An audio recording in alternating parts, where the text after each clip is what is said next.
الحمد للہ وحدہ والصلاة والسلام علی من لا نبی بعدہ وبعد۔ محترم بھائیوں، رمضان المبارک کا پہلا ثلث گزر چکا ہے۔ پہلا ثلث، پہلا تیسرا حصہ گزرنے کے بعد ہر مسلمان کو اپنے عمل کا جائزہ لینا چاہیے اور دیکھنا چاہیے کہ یہ 3 حصوں میں سے ایک حصہ جو گزر گیا اس میں اس نے کون سا عمل کیا ہے، کتنی نیکیاں کی ہے، روزے کے ساتھ، نماز کے ساتھ اس نے کیسا رویہ اختیار کیا اور کتنی کوتاہیاں کی ہیں، یہ سب کا جائزہ لینا چاہیے۔ جب ہم غور کرتے ہیں، دیکھتے ہیں کہ پہلے عشرے کے اندر کتنی قسم کے لوگ ہیں یا لوگوں کی کتنی قسمیں ہیں، تو پاتے ہیں کہ ان کی 3 قسمیں ہیں۔ پہلی قسم ان لوگوں کی ہے جنہوں نے اللہ کے اس نافذ کردہ اہم عبادت کے ساتھ انصاف کیا، جیسا اللہ تبارک و تعالیٰ نے حکم دیا اس کو وہ لوگ بجا لائے اور کما حقہ اس عبادت کو ادا کیا، روزے رکھے خالص نیت کے ساتھ، اللہ کے لیے ایمان کے ساتھ، یقین کے ساتھ، اجر و ثواب کا قصد لے کر کے روزے رکھے اور اس کے ساتھ ساتھ جو بھی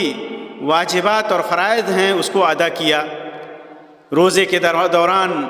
اللہ تبارک و تعالیٰ کے حرام کردہ چیزوں سے بچتے رہے، قرآن پڑھی، قرآن مجید کی زیادہ سے زیادہ تلاوت کی، تراویح کا اہتمام کیا، اپنے زبان کو، بدن کو، جسم و اعضاء کو گناہوں سے بچایا، تو ایسے لوگ کامیاب ہیں۔ اور ایسے لوگ جب اپنے اعمال کا جائزہ لیں اور وہ پائیں کہ انہوں نے اللہ کا حق ادا کیا ہے اور اللہ کی عبادت کو بخوبی ادا کیا ہے، تو پھر انہیں چاہیے کہ اس پر اللہ تبارک و تعالیٰ کی تعریف کریں، اللہ کا حمد بیان کریں، اللہ کا شکر بیان کریں کہ اس نے اس کی توفیق دی، اور پھر کوشش کریں کہ بقیہ ایام میں بھی، رمضان کے اندر بھی اور رمضان کے بعد بھی، وہ ان نیکیوں کے اندر کو چالو رکھیں، استمرار برتیں اس کے اندر، کیونکہ آدمی جتنا بھی عمل کرے اللہ کے نزدیک تو وہ عمل اللہ کے حق میں وہ چھوٹا ہوتا ہے، اور چھوٹا چھوٹا یہ عمل انسان کو اللہ کی نگاہ میں بڑا بنا دیتا ہے۔ اللہ تبارک و تعالیٰ کا حکم بھی ہے وَاعْبُدْ رَبَّكَ حَتَّى يَأْتِيَكَ الْيَقِينُ۔ تو یہ پہلی قسم کے لوگ ہیں۔ دوسری قسم کے لوگ وہ لوگ ہیں جنہوں نے روزہ تو رکھا، تراویح یا قیام اللیل تو ادا کیا، لیکن اپنے عمل میں کوتاہ رہے، اپنے اعضاء کو، اپنے جوارح کو حرام کاموں سے محفوظ نہیں رکھا، اور ایسے لوگ لغو کاموں میں مشغول رہے، غیبت، چغل خوری اور مختلف قسم کی برائیوں میں، لڑائی جھگڑا، جہالت والی باتیں، ان ساری چیزوں میں یہ لوگ مشغول رہے، تو ایسے لوگوں کے عمل کے سلسلے میں خطرہ ہے کہ اللہ تبارک و تعالیٰ کے نزدیک ان کا یہ عمل قبول ہوگا، ان کا یہ روزہ اور ان کا یہ قیام اللیل یہ قبول ہوگا یا نہیں ہوگا، کیونکہ اللہ کے رسول صلی اللہ علیہ وسلم نے ارشاد فرمایا من لم يدع قول الزور والعمل به والجهل فليس لله حاجة في ان يدع طعامه وشرابه، کہ جو آدمی قول زور یعنی جھوٹ بولنا اور جھوٹ پر عمل کرنا اور جہالت بھری باتیں کرنا نہیں چھوڑتا، تو اللہ کو ضرورت نہیں ہے کہ وہ اپنا کھانا اور پینا چھوڑے۔ تو ایسے لوگوں کو اپنا جائزہ لینا چاہیے کہ وہ روزہ تو رکھ رہے ہیں، قیام تو کر رہے ہیں، تراویح تو پڑھ رہے ہیں، لیکن اور تلاوت قرآن تو کر رہے ہیں، لیکن اپنے اعضاء اور جوارح کو ان برائیوں سے نہیں بچا رہے ہیں، تو کہیں ایسا نہ ہو کہ اللہ تبارک و تعالیٰ ان کی اس محنت کو رائیگاں اور بیکار کر دیں۔ یہ دوسری قسم کے لوگ ہوئے۔ اور تیسری قسم کے لوگ وہ ہیں جو مکمل طور سے ان عبادتوں سے اعراض کرتے رہے، نہ روزہ رکھتے ہیں، نہ قیام اللیل کرتے ہیں، نہ تلاوت قرآن مجید کرتے ہیں، یا نہیں کیا انہوں نے اس عشرے کے اندر، اس پہلے عشرے کے اندر انہوں نے یہ سب نہیں کیا، نیکیاں نہیں کی، تو انہیں نادم ہونا چاہیے، انہیں نادم ہونا چاہیے، اپنے اوپر افسوس کرنا چاہیے کہ اللہ کا حکم ہے وہ، اور انہوں نے جان بوجھ کر کے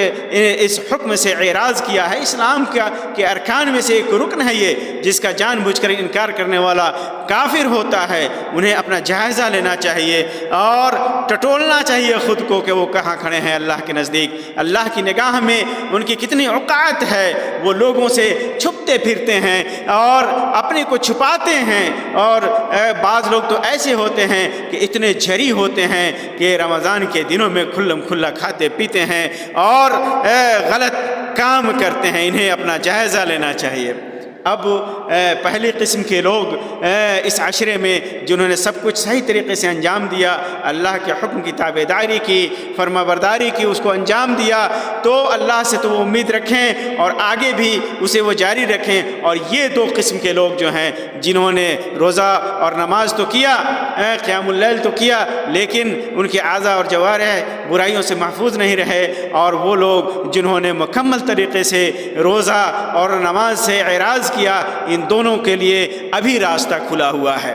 ابھی راستہ کھلا ہوا ہے، ان کے لیے وقت ختم نہیں ہوا ہے۔ ان کے لیے ضروری ہے کہ اگلے حصوں میں 2 عشروں میں وہ مکمل توبہ کریں، اور توبہ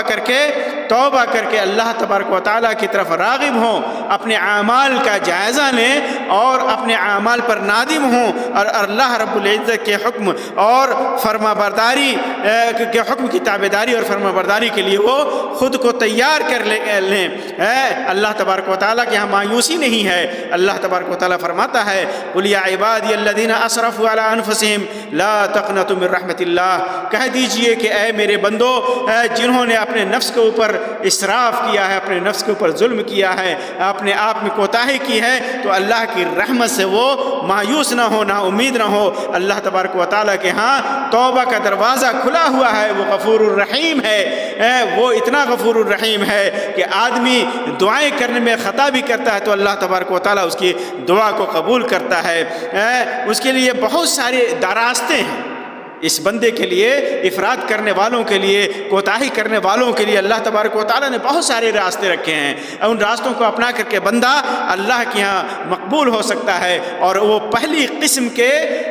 لوگوں میں وہ شامل ہو سکتا ہے۔ پہلی چیز ہے کہ توبۃ النصوح کرے، توبہ کرے، کیونکہ بندہ جب توبہ کرتا ہے تو اللہ تبارک و تعالیٰ اس توبہ کو قبول کرتا ہے، اور توبہ کے پورے شرائط کے ساتھ اگر وہ توبہ کرتا ہے تو اللہ تبارک و تعالیٰ اس کی توبہ قبول کرتا ہے، اور آدمی گناہوں سے ایسے پاک ہو جاتا ہے جیسے کہ اسی دن اس کی ماں نے اسے پیدا کیا ہو، اسے جنا ہو، اسی دن اللہ تبارک و تعالیٰ اسے جنا ہو۔ اور اسی طرح ایک حدیث میں ہے کہ توبہ جو ہے نا، یجب التوبۃ تجب ما قبلها، کہ توبہ کرنے سے پہلے جتنا بھی انسان گناہ کیا ہے، چاہے جو بھی گناہ ہو، صغیرہ ہو کبیرہ ہو، جتنا بھی گناہ کیا آدمی جب توبہ کرتا ہے تو وہ توبہ سے وہ سارے گناہ اللہ تبارک و تعالیٰ ختم کر دیتا ہے، معاف کر دیتا ہے، اور وہ سارے گناہ مٹ جاتے ہیں۔ اور دوسرا راستہ ایسے کوتاہ بندوں کے لیے یہ اللہ تبارک و تعالیٰ نے رکھا ہے کہ وہ روزہ میں اور نماز میں مسلمانوں کے ساتھ بقیہ دنوں میں کوشش کرے اور ان کے ساتھ انہیں اپنی زندگی میں نافذ کرے، کوشش کریں، روزہ رکھیں اور قیام کریں، مسلمانوں کے ساتھ نماز پڑھیں اور دین کے جو واجبات ہیں اس کو صحیح طریقے سے ادا کریں، تو اللہ تبارک و تعالیٰ کے ہاں یہ پہلے قسم کے بندوں میں شامل ہو جائیں گے۔ اسی طرح تیسرا راستہ اللہ تبارک و تعالیٰ نے یہ رکھا ہے کہ خاص طور سے روزے داروں کے لیے جو دعا ہے جو روزے دار کرتا ہے اللہ تبارک و تعالیٰ کے ہاں مستجاب ہوتا ہے۔ وہ دعا قبول ہوتی ہے۔ تو آدمی دعا کرے، اللہ سے توفیق مانگے اور اپنے گناہوں سے استغفار کرے، اپنی کوتاہیوں سے اللہ تبارک و تعالیٰ سے مغفرت طلب کرے۔ اللہ تبارک و تعالیٰ رمضان میں زیادہ سے زیادہ بندوں کو آزاد کرتا ہے، رمضان کے اندر ہر رات کو آزاد کرتا ہے۔ اگر پہلے عشرے میں کوتاہی ہوئی ہے تو دوسرا اور تیسرے عشرے کا درمیان کے اندر اس کوتاہی کو ختم کرنے کا یہ راستہ ہے کہ اللہ تبارک و تعالیٰ کے ہاں دعا کریں اور ان بندوں میں شامل ہو جائیں جنہیں اللہ تبارک و تعالیٰ آزاد کرتا ہے، اپنے بندوں کو آزاد کرتا ہے، ان میں یہ شامل ہو جائیں۔ اسی طرح ایک دروازہ تو یہ ہے کہ اللہ تبارک و تعالیٰ نے عشر اواخر کے اندر، آخری عشرے کے اندر آدمی کوشش کرتا ہے، آدمی کے لیے کوشش کا دروازہ رکھا ہے۔ خود اللہ کے رسول صلی اللہ علیہ وسلم، جیسا کہ عائشہ رضی اللہ تعالیٰ عنہ کی روایت ہے کہ اللہ کے رسول صلی اللہ علیہ وسلم عشر اواخر میں جتنی محنت کرتے عبادتوں میں اتنے عام دنوں میں نہیں کرتے، دوسرے دنوں میں نہیں کرتے۔ اللہ کے رسول صلی اللہ علیہ وسلم خوب کوششیں کرتے، خوب محنت کرتے اور کمر کس لیتے، اور اب خود تو عبادت کرتے ہی اپنے اہل و اولاد کو بھی اس کے اندر جگاتے۔ تو خاص طور سے جن لوگوں نے پہلے عشرے میں کوتاہی کی ہے، آخری عشرے میں خاص طور سے انہیں چاہیے کہ کمر کس لیں اور اللہ تبارک و تعالیٰ کے لیے عبادت کریں۔ اور یاد رہے کہ اسی عشرے کے اندر، آخری عشرے کے اندر جو طاق راتوں میں لیلۃ القدر ہے، جو 1000 مہینوں سے بہتر ہے۔ آدمی ایک رات بھی اگر لیلۃ القدر پار لیتا ہے تو اس کی عبادت اس کے لیے 1000 مہینوں کی عبادت سے بہتر ہے۔ تو آدمی توبہ کرے، نادم ہو اپنے کیے ہوئے اعمال پر، اور آخری عشرے میں خاص طور سے خود کو لیلۃ القدر کے اندر اپنے کو تیار کرے، اور خاص طور سے اس کے اندر لیلۃ القدر کے اندر قیام کرے۔ اللہ کے رسول صلی اللہ علیہ وسلم نے فرمایا من قام لیلۃ القدر ایمانا واحتسابا غفر له ما تقدم من ذنبه، جو لیلۃ القدر میں، قدر کی رات میں، شب قدر میں جو ایمان اور ثواب کی نیت سے ایمان کی حالت میں قیام کرتا ہے تو اس کے پچھلے گناہ معاف کر دیے جاتے ہیں۔ تو آدمی کو وسعت بھر، طاقت بھر خوب کوشش کرنی چاہیے اس عشرے میں اللہ تبارک و تعالیٰ کی رحمت کو پانے کے لیے۔ اور ایک اور راستہ بھی ہے کہ نبی کے کریم صلی اللہ علیہ وسلم کی سنت کی اتباع کیجیے۔ اللہ کے رسول صلی اللہ علیہ وسلم جیسا کہ حدیث میں ہے کہ جب جبریل علیہ السلام قرآن مجید کا دور کرانے آتے تو اللہ کے رسول صلی اللہ علیہ وسلم تیز بہتی ہواؤں سے بھی زیادہ سخی ہو جاتے، خیر میں سخی ہو جاتے۔ یوں تو اللہ کے رسول صلی اللہ علیہ وسلم لوگوں میں سب سے زیادہ سخی تھے، لیکن ان دنوں میں خاص طور سے جب جبریل علیہ السلام، اور جبریل علیہ السلام ہر رات کو اللہ کے رسول صلی اللہ علیہ وسلم سے ملنے آتے، تو اللہ کے رسول صلی اللہ علیہ وسلم بہت زیادہ تیز بہتی ہواؤں سے بھی زیادہ سخی ہو جاتے۔ میرے بھائیوں، یہ چند نصیحتیں ہیں ان لوگوں کے لیے جنہوں نے پہلے عشرے میں کوتاہی کی ہے، پہلے عشرے میں جن کے اعمال میں نقص رہا ہے، وہ برائیوں سے نہیں بچے ہیں، تو ان کے لیے موقع ہے، غنیمت ہے، فرصت ہے آنے والے دنوں میں وہ اپنے نفس کا محاسبہ کریں اور آگے کوشش کریں تاکہ اللہ تبارک و تعالیٰ کے نیک بندوں میں شامل ہو جائیں، اور اللہ تبارک و تعالیٰ ان کو پہلی قسم کے لوگوں میں جن کے اعمال کو اللہ تبارک و تعالیٰ نے قبول کیا ہے، جن کو اللہ تبارک و تعالیٰ نے جہنم سے آزاد کیا ہے، جن کو اللہ تبارک و تعالیٰ نے اپنے صدیقین اور شہداء بندوں میں شامل کیا ہے، وہ ان میں شامل ہو جائیں۔ اللہ تبارک و تعالیٰ سے دعا ہے کہ اللہ تبارک و تعالیٰ ہمیں اس کی توفیق دے، زیادہ سے زیادہ توبہ اور استغفار کرنے کی توفیق دے، اور بقیہ دنوں میں اللہ تبارک و تعالیٰ ہمیں زیادہ سے زیادہ نماز، روزہ